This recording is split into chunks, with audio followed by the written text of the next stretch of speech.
We have seen acousto-optic diffraction, coupling of small Bragg angle and large Bragg angle. We used the scalar wave formulation to understand the principle of coupling, the relation between the capital K vector, small k vectors, k plus vectors and the Bragg condition. And now, we will use altogether a different mechanism, that is using the rigorous vector formulation for the coupling of the diffraction from the incident wave to the diffracted wave. This mechanism we will study, and we will be discussing under the following heads, that the vector wave equation in perturbed medium, incident and transmitted field amplitude. We will try to write those equations, then we will formulate that coupled mode equation, coupling coefficient. Then a very interesting aspect that we will see is the polarization coupling. If we have some incident polarization, we will see that it can be coupled to a different eigenpolarization of the system. So, this polarization analysis of the diffracted wave, and we will also study the example cases for longitudinal and shear acoustic waves in both isotropic and anisotropic media. Therefore, we start with the permittivity relation, that is the acoustic wave modulates the refractive index of the medium in this way. This we have seen, assuming that the acoustic wave is travelling along the z direction. This is the permittivity in absence of any acoustic wave, permittivity of the medium, that is unperturbed permittivity, and this is the peak change in the permittivity due to the travelling acoustic wave, and we assume that the wave is travelling along the z direction. And then we also consider, keeping the same notation, the same configuration, that the incident light propagates in the x z plane. Therefore, so this is the schematic representation. We have seen that the acoustic wave is travelling along the z direction, and the incident optical beam is travelling almost along the x direction, very close to the x axis with a very small angle. That is why we call this a small Bragg angle diffraction we have seen, and this is the undiffracted, that is the 0th order beam, and this will be the coupling of the first order beam. This is the direction, and this point is from the x axis, it is x equal to 0 and it is x equal to L.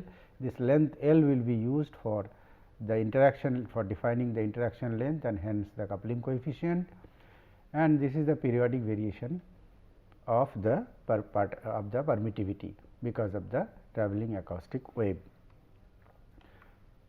So, let us by now we have seen that using the scalar wave equation,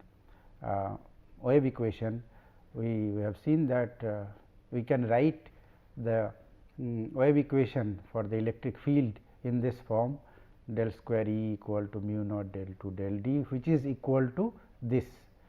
So, this is on the basis, that is on the ground that because we assume that omega is much less than the small omega. The acoustic frequency is of the order of 10 to the power of 6, and whereas this is of the order of 10 to the power of 14 to 15. So, this is quite negligible, and the light wave sees a stationary grating. Therefore, even though this is within this del square del t square within this, but still this t variation will be treated as almost a constant. So, that is the time variation of this quantity, this delta E sin of omega t minus k z is negligible as seen by the electric field, because electric field time variation is at a much higher frequency. Therefore, that helps in simplifying the wave equation. So, if we take this outside this time variation, then we can write that mu naught delta E sin of omega t minus k z and then del 2 E del t square. So, this is the reduced form of the wave equation, which is used in the scalar wave equation formulation. So, this is the same equation, but now we will consider this equation as a rigorous vectorial wave equation. So, the vector wave equation for the propagation of the light beam through this Bragg Acousto-optic system will be represented by this, which is similar to this equation. You can see this del square and mu naught epsilon unperturbed epsilon and this relation which appears here, but here it is the tensor and delta E, that is again the permittivity change tensor. So, this is the form of the vector wave equation, where E is the electric field vector now, and this total permittivity is equal to this unperturbed permittivity tensor plus this change permittivity. So, which represents the permittivity tensor of the medium in presence of the travelling acoustic wave. So, this is the total change.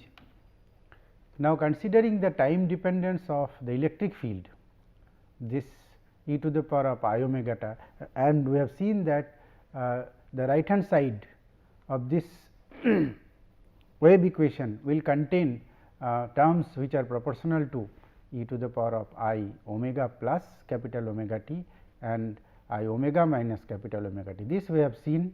So, they are proportional, and as a result the diffracted wave will contain frequencies which are proportional to, which will be omega plus omega and omega minus omega, and there exist 3 electric fields in the system. This also we have seen. One will be the incident wave, and the 2 others are the plus order diffracted wave electric field and electric field corresponding to the minus order diffracted field.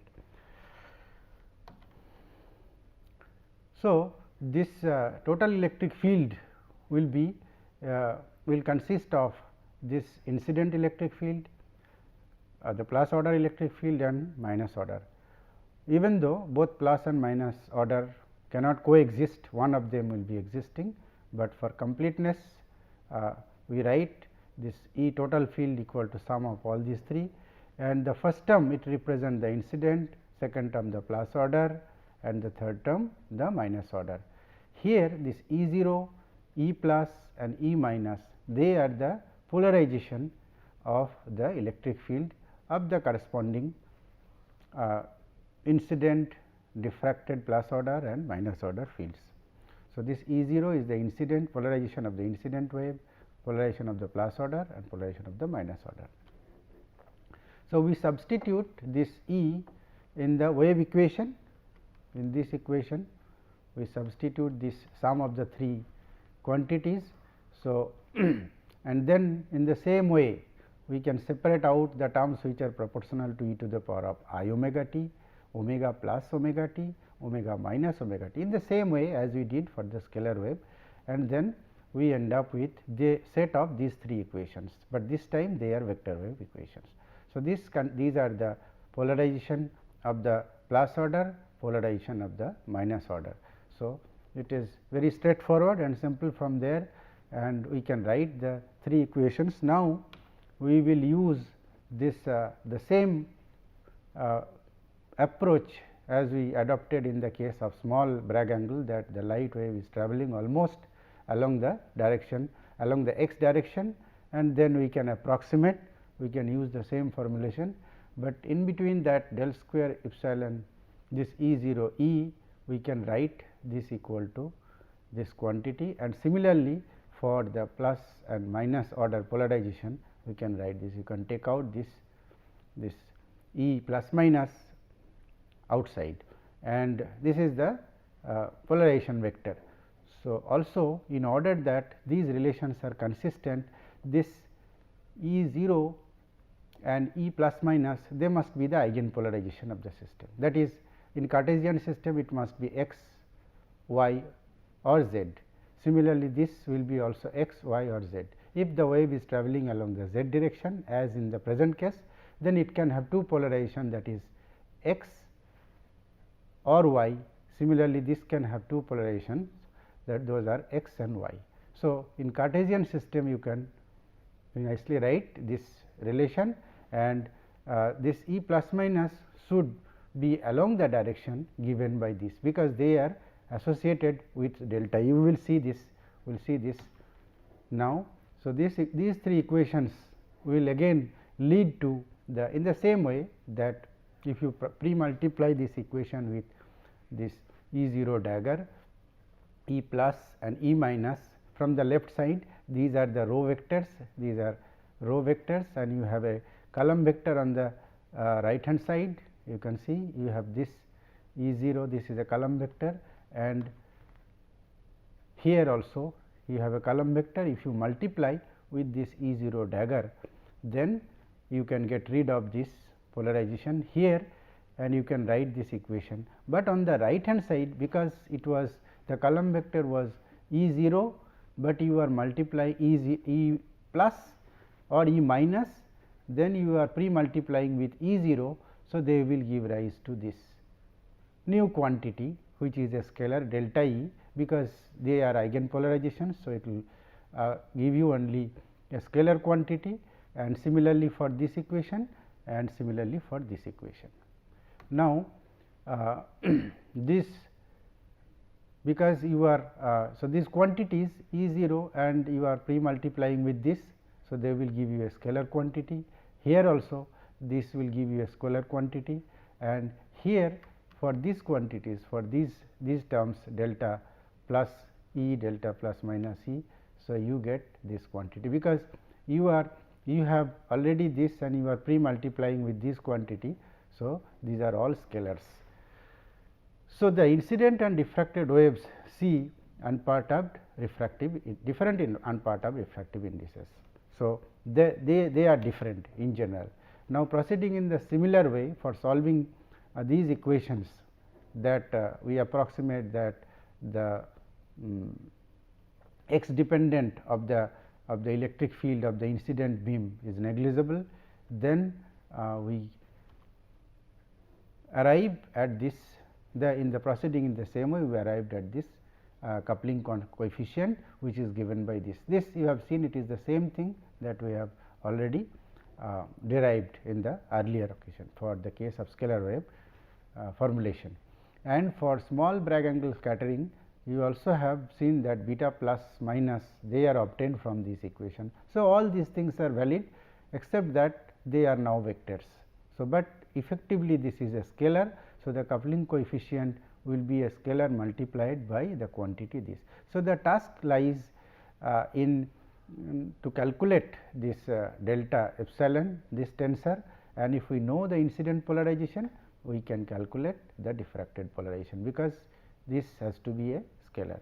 So, for small for alpha and alpha plus minus will be determined from these key conditions. This also we have seen repeatedly, that this alpha square must be equal to this minus this, and alpha plus minus will be the same quantity, but for the plus or minus order diffracted wave. Now, the maximum diffraction efficiency will occur when alpha plus minus is equal to plus and delta alpha equal to 0. This condition we have seen earlier also, and in that case this alpha plus minus, this will become only alpha. So, you get the coupling coefficient under the Bragg condition, which will be just omega square mu by 4 alpha and this quantity which will be a scalar again. And we will now study, because we have seen this coupling coefficient, we will now study the specific cases, example cases, to understand in a better way that how this coupling from the incident wave, coupling of the polarization takes place to the diffracted beams, whether it is plus order diffracted or minus order diffracted. So, for that we take an example of a longitudinal acoustic wave that is travelling along the z direction. We remember that a longitudinal, this compression and reflection that happens along the z direction, and then the propagation constant is k into z, and this is actually the ux uz equal to u of z. So, u suffix z is equal to this, and in this case because this is a longitudinal wave that is propagating along z direction. So, it will give rise to only tensile strain components, and that is only one component. So, the only non-zero tensile strain component in this case will be S Z Z, which is not equal to 0, rest all other components will be 0. So, we obtained that the strain matrix which is by now we are very familiar. So, it is only the S 3 component Z Z S Z Z component will be non-zero, and which is equal to del u z del z, because it is the variation of z u z along the z direction, that is the non-zero quantity. So, we get that S 3 equal to this. Now, we can use this to calculate the change in the impermeability and hence the change in the permittivity tensor. So, for an isotropic medium, this is the form of the photoelastic coefficients, the strain optic tensor. This we have seen at various occasions. Now, in this case, we can calculate the change in the impermeability in presence of the strain by taking the strain into account. So, this is again the compressed notation. So, this all the 3 by 3 matrix has appeared as a column vector here, and it is only the S 3 that is non-zero, which will make only these columns non-zero, rest all of them will be 0. So, if you multiply S 3 and P 12, S 3 and P 12 and S 3 and P 11, they will occupy the diagonal positions, and that you can see from here. So, delta E, these 3 quantities will be occupying the diagonal positions. So, that is your delta eta, that is the impermeability change in the impermeability tensor, and for an isotropic medium, this is the form of the permittivity tensor in the principal axis system. All of them are n square n square n square. So, we have to post multiply and pre multiply with the row with these two matrices from this side and this side. Therefore, the transpose and this matrix from the as a post and pre multiplier will give you this form, that is minus epsilon 0 and this permittivity tensor, and here it is the permittivity tensor, which is then on multiplication with this and then on multiplication with this, we will get n to the power of 4 out, and inside we will be able to retain the same form because of this the specific nature of the form of this. So, they are all diagonal elements. So, you will retain only the diagonal elements, n to the power of 4 will be out. So, this will be the change in the permittivity tensor.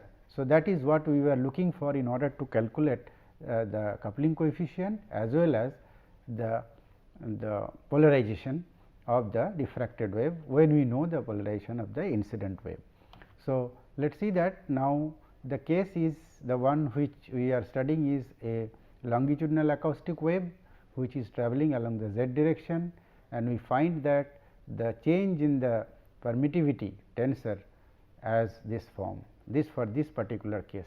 So, they have only the diagonal elements, and so now the case is that the example is that let us consider an incident light wave which is propagating along x and polarized along y direction. So, it is x propagating wave and the polarization is along y. So, we can write that incident beam polarization as 0 1 0, and then we will have to multiply post multiply with this. You can see this, we multiply this with this polarization 0 1, because it is y polarized wave and propagating along x direction. The other possibility is it could be x polarized wave propagating along this is your x propagating wave. So, it can have y polarization or z polarization. So, the other possibility is it can have z polarization as well in the incident beam if the incident beam is propagating along x direction.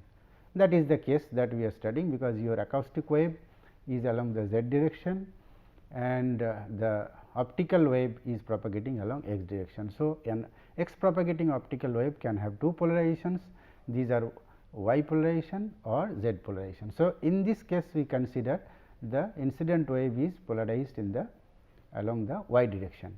So, on multiplying this E 0 with this permittivity matrix, if we multiply we will get this form, which and finally you get this form, which suggests that if it has to be a scalar, then you have to multiply, pre-multiply with this vector, pre-multiply with this vector. Look at this. So, that means the diffracted beam, the polarization of the diffracted beam will also be y polarized, the diffracted beam is also y polarized. So, what we get from here is that if the incident beam, optical beam is x polarized, y polarized, the diffracted beam is also y polarized, because of the nature of the change in the permittivity tensor. And we can repeat the same procedure for z polarized wave in the same way. And in this case, so this to get a more clear picture about what is happening, you have an acoustic wave which is travelling along the z direction, and the incident wave, optical wave, light beam is travelling along x direction, very close to x direction, and it has y polarization. This wave has y polarization. When it is diffracted out, whether it is plus order or minus order, the case we studied, then it is again y polarized. That means, in this case, for the case of longitudinal acoustic wave, the polarization of the incident optical beam is not changed, it remains the same. Thus, in case of y polarized incident light that emerges out from the acoustic cell as a y polarized diffracted light. So, there is no change in the polarization because of the coupling due to diffraction in this case. So, what we have discussed in this case is that you can use this vector wave equation model to identify the polarization content of the using the knowing the incident beam polarization, what will be the polarization of the diffracted beam when the wave is a longitudinal wave, acoustic wave, that is travelling in the medium. We will study the shear wave and then also we will study the acoustic wave in an anisotropic medium. So, in summary, we discussed in this case that the vector wave equation and then incident and transmitted field amplitude, how we can write, then we rewrite the coupled wave equations, coupling coefficients in a way which is similar to the scalar wave formulation, and then we looked for the coupling of the polarization from the incident wave to the diffracted wave. And in the present case, we studied when the acoustic wave is a longitudinal wave, and for small diffraction, Bragg angle diffraction, we saw that the polarization coupling it remains the same, the incident polarization and the diffracted waves polarization, they are the same. And in the next case, we will consider an isotropic medium, but for shear wave, and also an isotropic medium with shear wave propagation in the Acousto-optic cell. Thank you very much.